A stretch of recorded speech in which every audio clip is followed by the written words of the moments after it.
This channel does not promote any violent, harmful, or illegal activities. All content provided by this channel is meant for an educational purpose only. তিলোত্তমার জন্য বিচারের দাবিতে দিকে দিকে আওয়াজ উঠেছে। হ্যাঁ, সেই আওয়াজ তিলোত্তমার হয়ে বিচারের দাবি। ছাত্র সমাজের নবান্ন অভিযানে ধুন্ধুমার হয়েছে আজ রাজপথ। সেই ছবি আপনাদের আমরা দেখিয়েছি।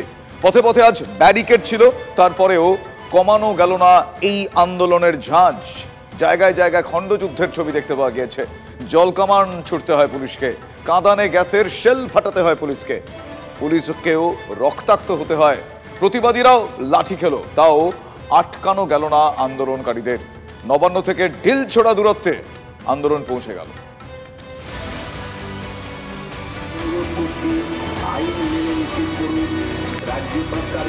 গার্ডরেল কিন্তু ভাঙার চেষ্টা শুরু করে দিয়েছেন আন্দোলনকারীরা।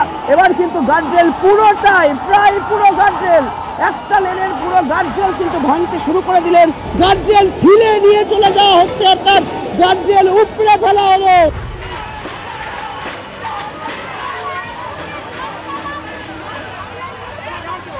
ময়দান একেবারে উত্তপ্ত, কাঁদানে গাছের সেল ছোড়া হচ্ছে, কাঁদানে গাছের সেল। আমাদের এইভাবে আন্দোলন আটক করা যাবে না।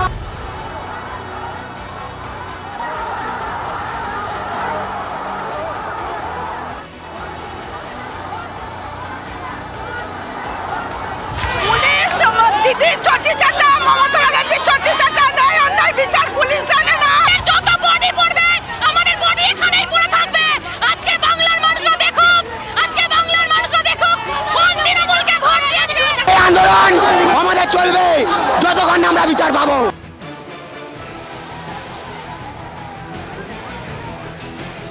এই মুহূর্তে কিন্তু জল কামান ছুটছে পুলিশ।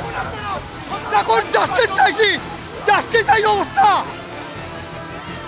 আন্দোলনকারীরা কিন্তু চারিদিক থেকে এই মুহূর্তে ইট পাটকেল ছুটতে শুরু করেছে। পুলিশ কর্মী ইটের আঘাতে এরা কমব্যাট করছেন, একজন জওয়ান তিনি কিন্তু গুরুতর আহত হয়েছে। পুলিশকে লক্ষ্য করে ইট বৃষ্টি এবং ব্যাপক পরিমাণ লাঠিচার্জ। বুক পেতেছি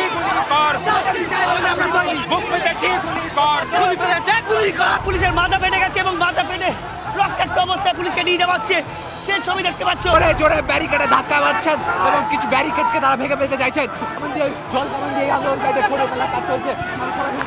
লাঠিচার্জ শুরু, লাঠিচার্জ করে কিন্তু পুরো এলাকাকে লন্ডভন্ড করার চেষ্টা করা হচ্ছে জমায়েতটাকে পুলিশের তরফ থেকে। এবং মহাত্মা গান্ধী রোডের উপরে, এমজি রোডের উপরে তারা কিন্তু লাঠি হাতে এগিয়ে যাচ্ছে।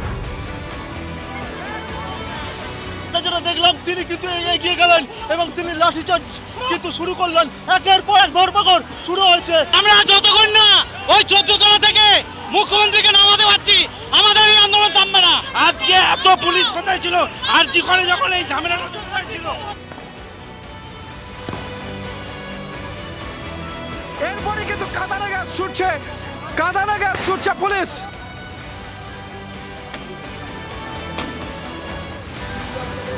এই মুহূর্তে কিন্তু আবার ফোরশোর রোডে পুলিশের তরফ থেকে দেখা যাচ্ছে জল কামান ছোড়া হচ্ছে এবং জল কামান ছোড়া হচ্ছে তখনই যখন আন্দোলনকারীরা আবার পুলিশের দিকে এগিয়ে আসতে চান। আমি জাস্টিস চাই, আমার মেয়ে বড় হয়েছে, আমি জাস্টিস চাই, আমার ঘরে মেয়ে আছে, আমি জাস্টিস চাই। জাতীয় পতাকার কোনো দাম নেই এই পশ্চিমবঙ্গতে। এই প্রতিবাদ চলবে, মমতা যতই রোকার চেষ্টা করুক আমরা রূপ নেব না। দেখতে পাচ্ছ তাদেরকে আটকানো যাচ্ছে না এবং দেখতে পাচ্ছ তারা একেবারে সামনে এগিয়ে এসেছেন এবং ব্যারিকেডের কাছে চলে এসেছেন। এই ব্যারিকেডের সামনে চলে এসেছেন। এখনই দেখতে পাচ্ছ তোমরা পুলিশ সামলাতে পারছে, দেখতে পাচ্ছ ধস্তাধস্তি চলছে পুলিশের সাথে। সেই ছবি আমরা দেখতে পাচ্ছি। আন্দোলনকারী দুজনের সাথে দেখা যাচ্ছে ধস্তাধস্তি ছবি তুলছে। পরিস্থিতি এখানে বেশ ভয়ানক, টেনশনে দেখা যাচ্ছে।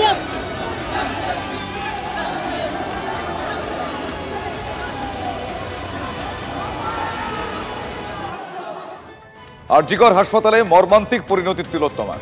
আচ্ছা বলুন তো, পুলিশের ওপর যদি বিন্দুমাত্র ভয় থাকে দুষ্কৃতীদের, তাহলে তারা এই ঘটনা ঘটানোর দুঃসাহস পায়? এ প্রশ্ন বারবার উঠেছে। 14 তারিখ রাতের কথা মনে করুন, সেখানে আরজিকরে যেরকম ভাবে ভাঙচুর চলল, সেদিনও পুলিশের ভূমিকা কাঠগড়ায় উঠেছিল। কিন্তু আজ নবান্ন অভিযানে পুলিশের অতি সক্রিয়তা দেখে অন্য প্রশ্ন যাচ্ছে না, কিন্তু এই অতি সক্রিয়তাও কিন্তু আন্দোলনকারীদের কোনো রকমভাবে দমাতে পারেনি, আটকাতে পারেনি এবং পারবে না। তাই শেষমেশ আজকে ওই বলে বজ্রওয়াটুনি ফসকা গেরো সেই দশাই হয়েছে। দেখুন, চলচ্চিত্রের ভূত বর্তমান ভবিষ্যৎ প্রবন্ধে মৃণাল সেন লিখেছেন, এদেশের যে শহরটা শুনে থাকি বারুদে ঠাসা, তার নাম কলকাতা। মৃণাল সেনের কোরাস 1974 সালে মুক্তি পেয়েছিল। 50 বছর পরও সমান প্রাসঙ্গিক। নির্দেশ পেয়েই সজাগ সিকিউরিটি। সোশ্যাল মিডিয়ায় নবান্ন অভিযানের খবর রটতেই রাস্তায় নেমে পড়েছিল পুলিশ। 2 থেকে 3 দিন আগে থেকেই নবান্নের চারধারে শুরু হয়ে যায় পুলিশি তৎপরতা। মঙ্গলবার ভোর থেকেই বেনজির বন্দোবস্ত। কলকাতা হাওড়া যেন ব্যারিকেড নগরী। ভিড় ঠেকাতে হরেক চরিত্রের ব্যারিকেড। এই যেমন রেড রোড, খিদিরপুরের দিকে চিরচেনা কাঠের বাঁশের ব্যারিকেড। এগুলো মামুলি। দেখার মতো ব্যারিকেড সাঁতরাগাছিতে, নিচে ঢালাই, উপরে ঝালাই। রেল লাইনের লোহা পর্যন্ত তুলে নিয়ে আসে পুলিশ।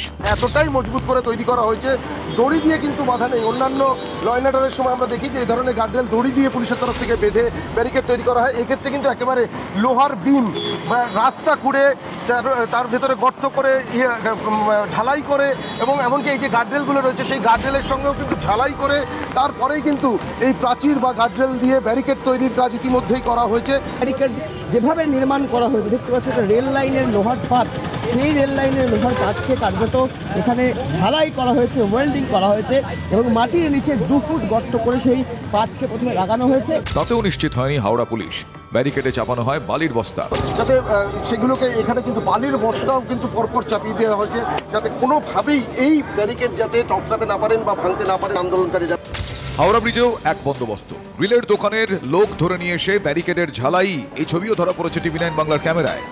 কিভাবে এখানে ঝালাই করা হচ্ছে এবং যাতে কেউ না এর মধ্যে প্রবেশ করতে পারে, এই যে এইখানে ঝালাই করা হচ্ছে। সকাল থেকে নবান্নের কাছাকাছি সমস্ত রাস্তা বন্ধ করতে শুরু করে দেয় পুলিশ। ফোর্টশোর রোড, বেতাইতলার রাস্তায় ব্যারিকেড বসিয়ে দেওয়া হয়, থামিয়ে দেওয়া হয় যানবাহন।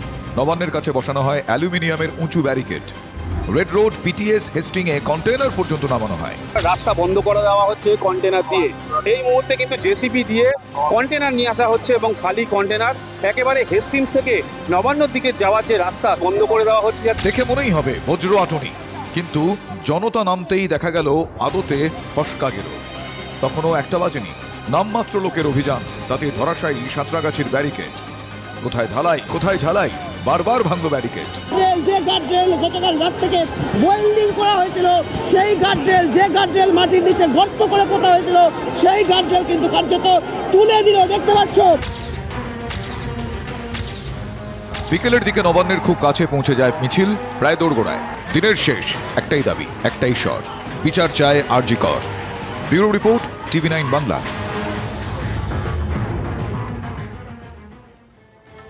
ছাত্রদের ওপর পুলিশের অত্যাচার, অভিযোগ এমনটাই, এবং এর প্রতিবাদেই আগামীকাল 12 ঘন্টার বাংলা বন্ধের ডাক দিয়েছে বিজেপি। আজ আমরা দেখেছি লালবাজারেও তারা জমায়েত করেছিলেন।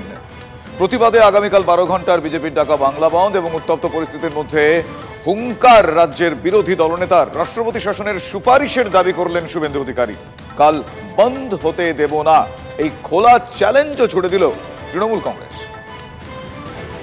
পুলিশের জলকামান, কাঁদানে গ্যাস, লাঠিচার্জ, ধরপাকড়। নবান্ন অভিযানের পরিস্থিতি সামাল দিতে কার্যত হিমশিম খেয়েছে পুলিশ। মিছিল ছত্রভঙ্গ করতে দফায় দফায় পুলিশ লাঠিচার্জ করে। জখম হয়েছেন বেশ কয়েকজন আন্দোলনকারী। উত্তাল পরিস্থিতির মাঝেই হুঙ্কার রাজ্য বিজেপি নেতৃত্বে। ছাত্রদের উপর পুলিশি অত্যাচারের অভিযোগে সরব শুভেন্দু সুকান্তরা। প্রতিবাদে বুধবার 12 ঘন্টার ধর্মঘটের ডাক বিজেপির। এই গণতন্ত্র প্রতিষ্ঠার জন্য আগামীকাল 12 ঘন্টার বন্ধকে সর্বাত্মক বন্ধে পরিণত করুন। আপনার বাড়ির সন্তানের কথা চিন্তা করে 12 ঘন্টার সাধারণ বন্ধ সফল করুন। একটা লাশ চাই, একটা বডি চাই। সেই বডিটা আজকে হলো না, কারণ পুলিশ কখনোই ওদের প্ররোচনায় পা দেয়নি। রাজ্যপালের কাছে রাষ্ট্রপতি শাসনের সুপারিশের দাবি বিরোধী দলনেতার। মুখ্যমন্ত্রীর পদত্যাগ করে দেওয়া উচিত এবং এখানে রেসিডেন্স রুল করে আগে সমস্ত ধর্ষক, গুন্ডা, দুর্নীতিগ্রস্ত লোকদের পরিষ্কার করার পরে জনগণ ঠিক করবে কাদের হাতে দেবে। কোন রাজনৈতিক দলের ছাতায় নয়, এটাকে ছাত্রদের আন্দোলন বললেন সুকান্ত। বিজেপির আন্দোলন এটা নয়, তবে আমাদের বিরোধী দল তৃণমূল কংগ্রেস যেভাবে বিজেপি করছে, এরপরে মনে হচ্ছে আমরা বাধ্য হয়ে নবান্ন অভিযানের ডাক দেব এবং দেখাবো যে বিজেপির নবান্ন অভিযান হলে কি হতে পারে। এদিকে তৃণমূল নেতৃত্ব স্পষ্ট জানিয়ে দেন ধর্মঘটের সর্বাত্মক বিরোধিতা করবেন তারা। আরেকটা অরাজকতা তৈরি করবার ছক কষতে হবে। সেই ছকটা কি? 12 ঘন্টার বন্ধ এখানে হচ্ছে না, হবে না। আরজি করে যে বিচ্ছিন্ন ঘটনা, দুর্ভাগ্যজনক ঘটনা ঘটেছে, তার একজন মাত্র অ্যারেস্ট হয়েছে, সেটাও করেছে কলকাতা পুলিশ। ওদের চক্রান্ত ব্যর্থ হয়েছে, সঙ্গে সঙ্গে কালকে বাংলা বন্ধের ডাক দিয়েছে। আরজিকর কাণ্ডের প্রতিবাদে লাগাতার কর্মসূচির ডাক বিজেপি নেতৃত্বে। 30 আগস্ট মহিলা কমিশন ঘেরাও কর্মসূচি মহিলা মোর্চার। 2রা সেপ্টেম্বর জেলা শাসকের দপ্তর ঘেরাও কর্মসূচি।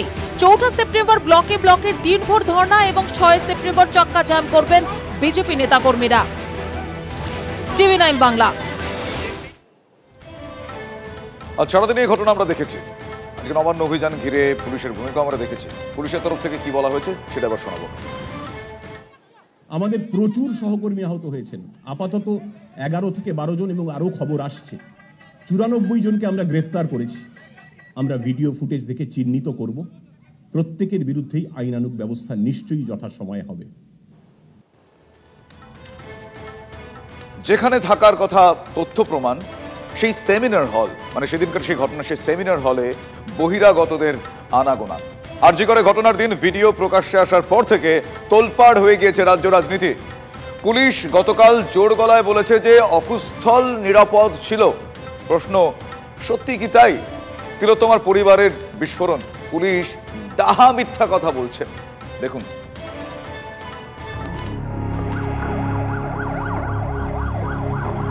গুরুত্বপূর্ণ তথ্য থেকে চোখে দেখা যায় না এমন সূক্ষ্ম প্রমাণ। আরজিকরের ওই সেমিনার হলে অকুস্থলে ধর্ষণ খুনের এমন হাজারো এভিডেন্স হয়তো ঠাসা ছিল, অথচ সেখানে কিনা বহিরাগতদের ভিড়।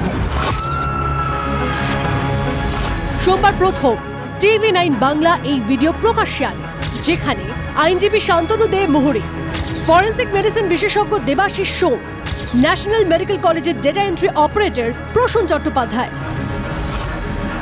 একটা বিষয় স্পষ্ট, যারা ছবিতে উপস্থিত তাদের সঙ্গে আরজিকরের সরাসরি কোনো যোগ নেই। তাহলে কেন ঘটনার দিন সেমিনার রুম চত্বরে, বাইরে ও ভিতরে এই সব বহিরাগতদের ভিড়?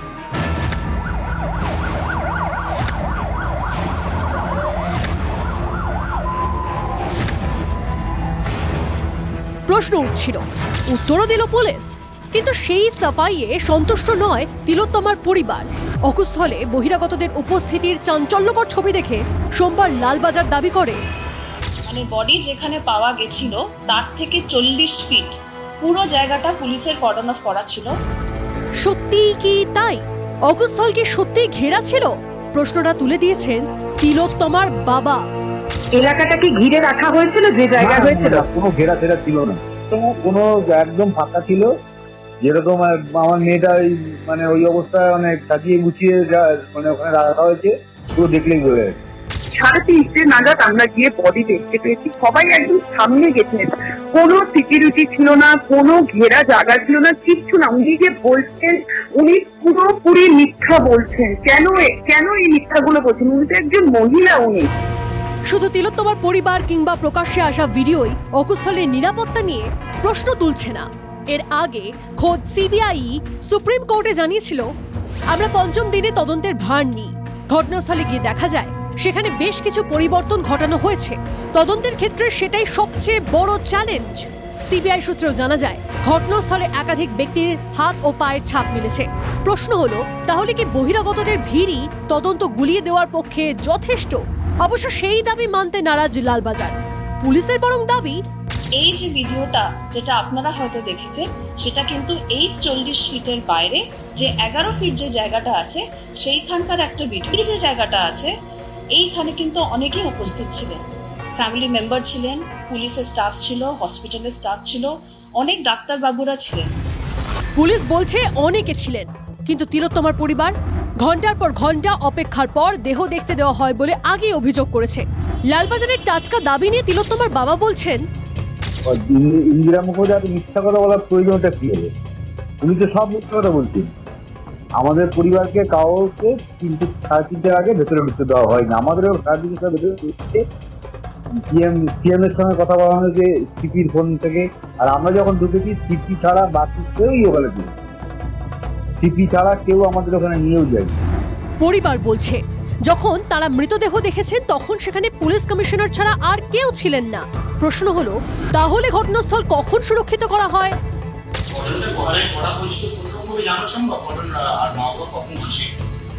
এটা আমরা আপনাকে আলাদা করে জেনে জানিয়ে দেবো। যদি আপনি আগে প্রেস ব্রিফগুলো সম্ভবত মিস করে গেছেন, আমরা আলাদা করে বলে দেব।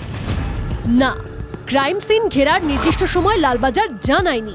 তবে সুপ্রিম কোর্টের রিপোর্ট দিয়ে রাজ্য জানিয়েছিল 9 আগস্ট সকাল 10:20 ঘটনাস্থলে পৌঁছয় টালা থানার পুলিশ। তারপরেই অকুস্থল ঘিরে দেওয়া হয়।